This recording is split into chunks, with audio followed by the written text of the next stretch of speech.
World Cup football mania has engulfed India with the same intensity as the rest of the world. The Indian football fan can give stiff competition to anyone, anywhere, even in the roaring stadiums of Brazil. Germany, of course. You see their defense, their attack, they got all the players, dude. Brazil as a home team should win the World Cup. World Cup comes once in 4 years and it's the World Cup, so you have to watch it. I just wish that this time Argentina wins. But unfortunately, the beautiful game has failed to score the one decisive goal of recognition in India. The only time India qualified for the World Cup was in 1950, but it did not play. Some say the Indian Football Federation declined the offer because FIFA did not allow India to play bare feet. Well, most of our players are barefooted. World Cup they don't allow to play with barefoot. India went on to win the football gold at the Asian Games in 1951, even finishing fourth at the 1956 Melbourne Olympics. That many say was the golden era of Indian football. But 6 decades later, India has never qualified for the World Cup and today ranks an embarrassing 154th in the world. India was good once upon a time in the competitive eras of 1950s and 1960s, but that could be because of the rule of British rule, where the structure and systems were good enough. But once they left India, the system fell apart.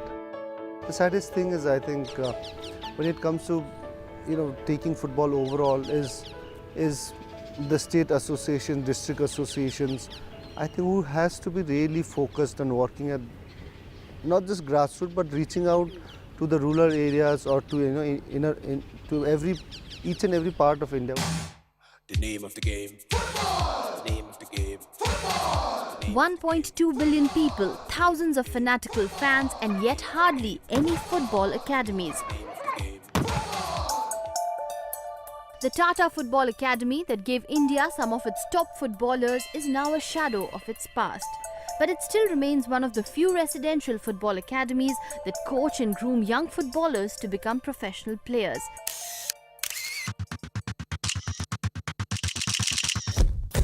Even India's football hubs, Goa and West Bengal, have failed to invest in youth football programs.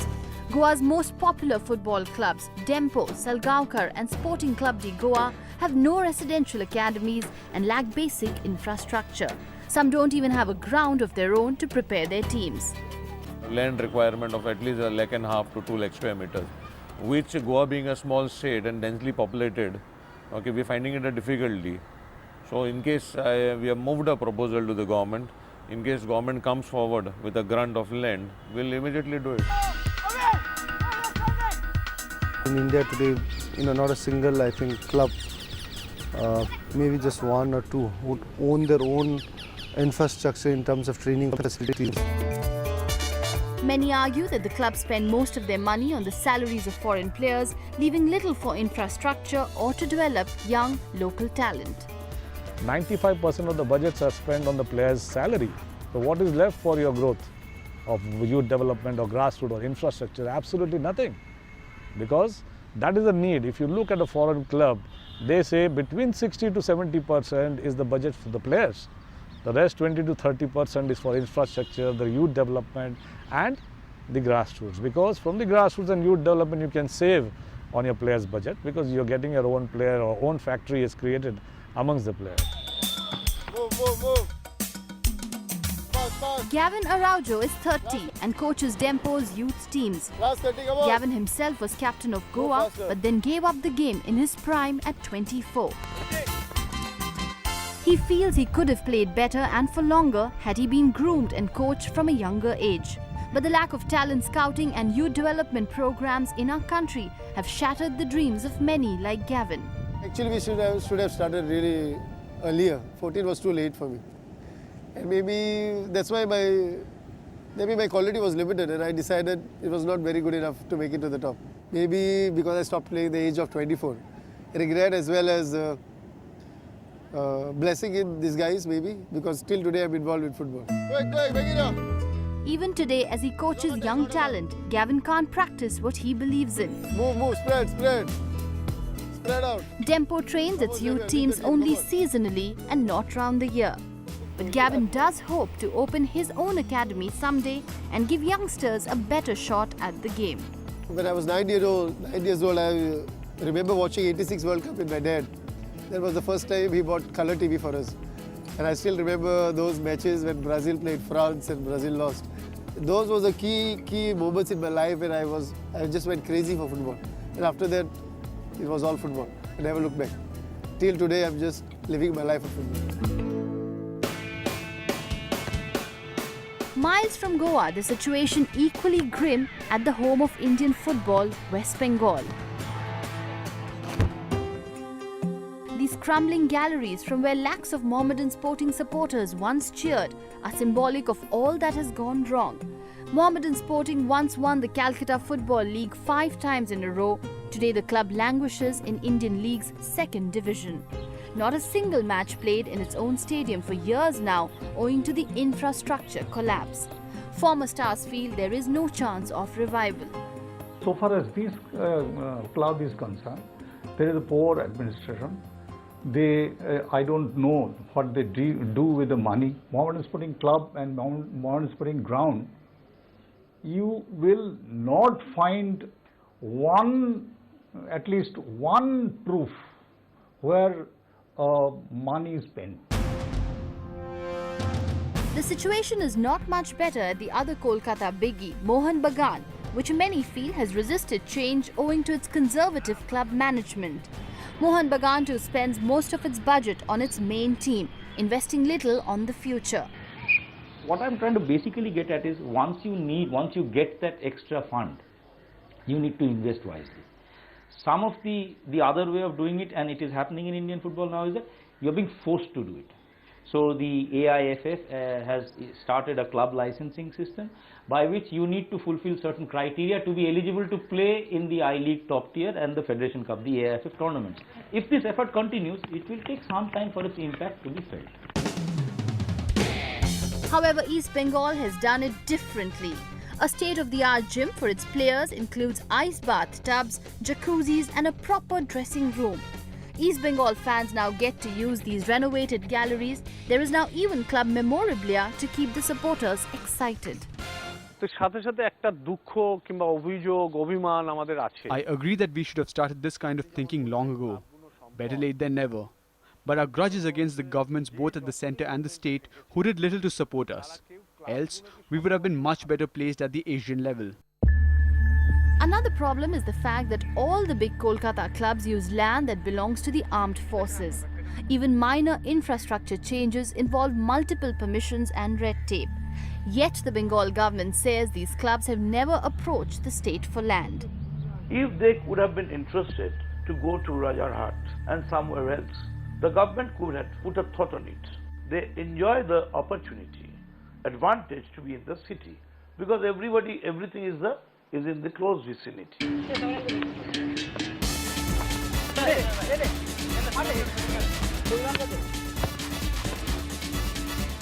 Dearth of academies and other infrastructure facilities compel the budding footballers of the city to train themselves in the manner that they have been doing for over several decades now. Sweat it out at the Kolkata Maidan and keep hoping that one day perhaps they might catch the attention of a senior club official for a break. If a player is noticed and picked for a club, he then has to compete with foreign players for a spot in the team. Some experts and Indian players believe that allowing 4 foreign players in the playing 11 of every club team is stunting their growth.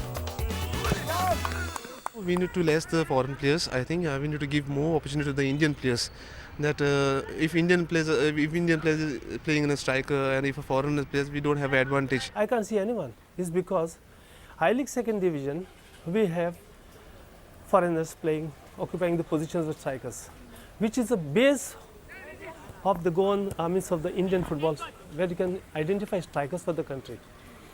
I-League, no chance. Again, there are foreigners. If there are, I don't mind to get attracted to the football, but at least I-League second, they should stop foreigners playing I-League second division.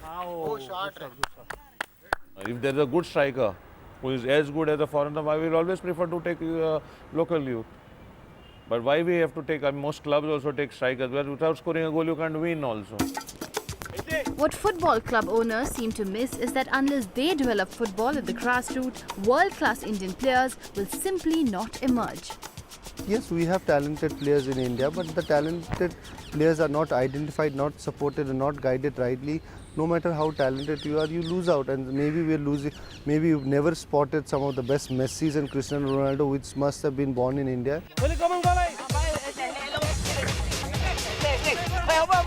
Arjuna awardee and former Indian goalkeeper Brahmanand Shankwalkar has seen the need to scout and train young talent. Go, quick pass.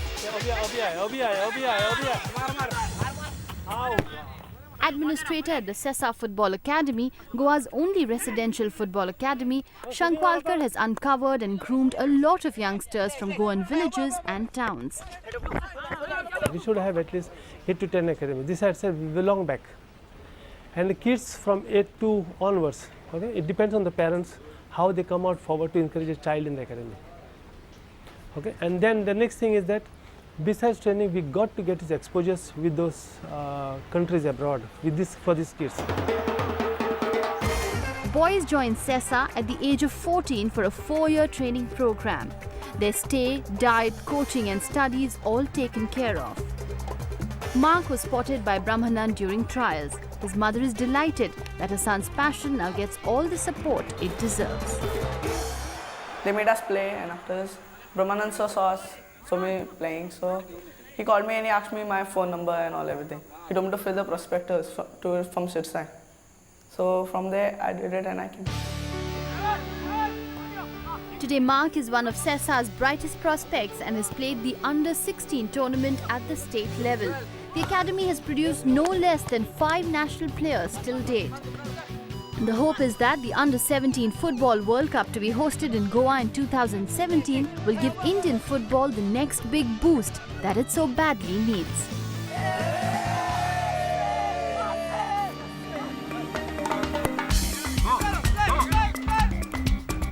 Coming up, the young talent and the role models they need.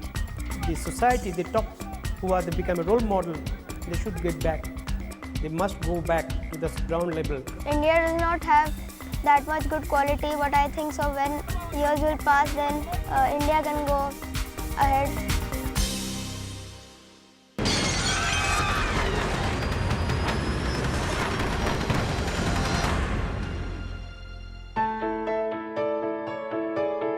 Between 1978 and 96, Madhyamgram High School was hot property in Indian football and its boys were stars.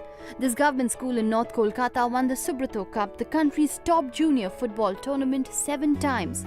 Madhyamgram's boys regularly played for Bengal and Kolkata's clubs. But today the winning spree is over and dwindling government support has killed this success story.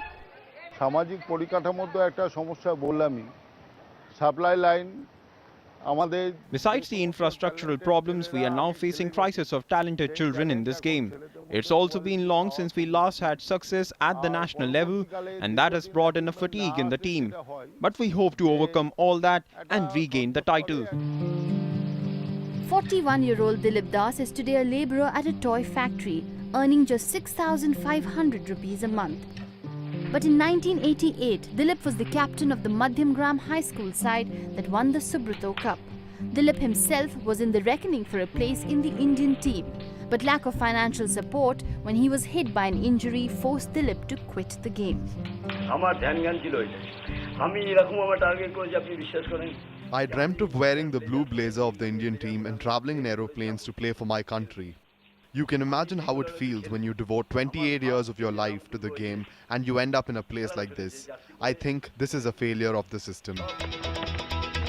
In all this gloom, if there is one corner that has trapped the ball and kicked it in the right direction, it is India's northeast. Baichung Bhutia, Renedy Singh and current India captain Sunil Chhetri are just some of the household names in Indian football who hail from the northeast. In 2014, tiny Mizoram, India's reigning national champion, has emerged as the powerhouse of Indian football.